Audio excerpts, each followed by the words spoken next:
Selamat pagi, perkenalkan nama saya Nelsi dari kelas 2B dengan NIM 22044111648.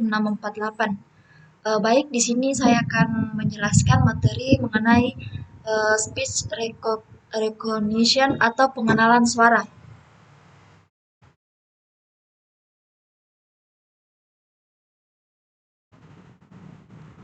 Speech recognition atau pengenalan suara. Speech recognition atau pengenalan suara adalah teknologi yang memungkinkan sistem komputer untuk mengubah ucapan manusia menjadi teks tertulis.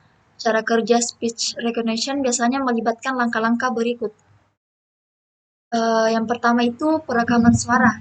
Langkah pertama adalah merekam suara. Pengguna mengucapkan kata-kata atau kalimat yang ingin dikenali oleh sistem speech recognition. Perekam suara bisa dilakukan melalui mikrofon atau sumber suara lainnya. Yang kedua itu pemrosesan digital. Suara yang direkam kemudian dikonversi menjadi sinyal digital.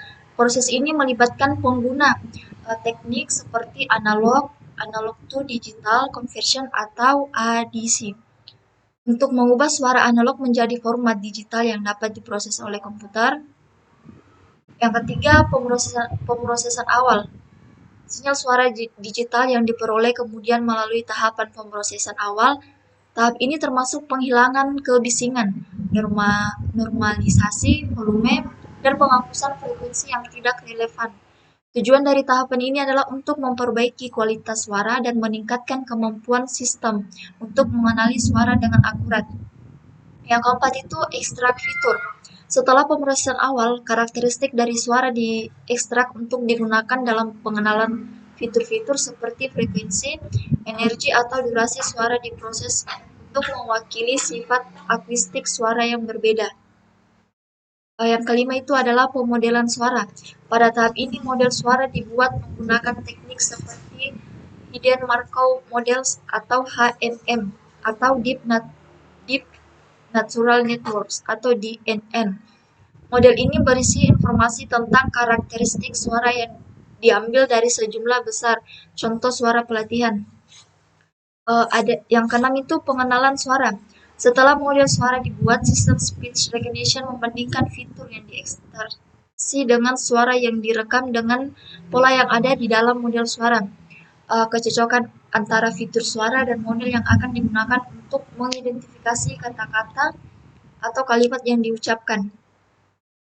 Yang ketujuh itu ada output teks. Hasil pengenalan suara kemudian dikonversi menjadi teks tertulis. Teks inilah yang kemudian dapat digunakan dalam berbagai aplikasi seperti pengenalan perintah suara dalam sistem virtual, input teks dalam pesan teks, atau transkripsi wawancara dalam bidang pengenalan suara medis. Yang kedelapan itu penyempurnaan pelatihan. Sistem speech recognition terus ditingkatkan dengan melibatkan ulasan dan umpan balik dari pengguna. Cenderung disesuaikan agar lebih akurat dalam mengenali suara pengguna seiring dengan penggunaannya yang lebih banyak. Proses di atas merupakan gambaran umum tentang cara kerja speech recognition, teknik yang lebih canggih dan kompleks, seperti deep learning dan natural language processing atau NLP, dapat digunakan untuk meningkatkan akurasi dan kemampuan sistem speech recognition dalam memahami konteks dan niat di balik kata-kata yang diucapkan. Baik, itu tadi penjelasan dari saya mengenai materi speech recognition. Sekian dan terima kasih.